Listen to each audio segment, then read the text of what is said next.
আল্লাহর নিকটে সাহায্য চাওয়ার সালাতের চাইতে বড় কোনো মাধ্যম নেই, সালাতের চাইতে উত্তম কোনো মাধ্যম নেই, সালাতের চাইতে শ্রেষ্ঠ কোনো মাধ্যম নেই।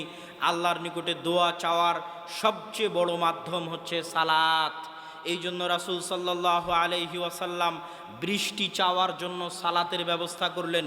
এই জন্য রাসূল সাল্লাল্লাহু আলাইহি ওয়াসাল্লাম চন্দ্রগ্রহণের বিপদ থেকে বাঁচতে সালাতের ব্যবস্থা করলেন। এই জন্য রাসূল সাল্লাল্লাহু আলাইহি ওয়াসাল্লাম জানাজার ব্যক্তি, মৃত ব্যক্তির দোয়া করার জন্য সালাতের ব্যবস্থা করলেন। প্রত্যেকটা পর্বে দেখবেন সালাতের ব্যবস্থা। মারিয়াম আলাইহা সালাতু ওয়াসসালামকে দেখে জাকারিয়ার সন্তানের ইচ্ছা হলো, সন্তানের জন্য দোয়া করবেন, সালাতে দাঁড়িয়ে গেলেন।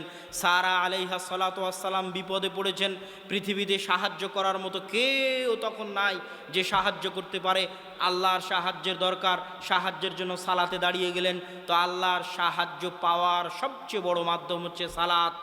এই বলে আজকের আলোচনার শেষের দিকে চলে আসি।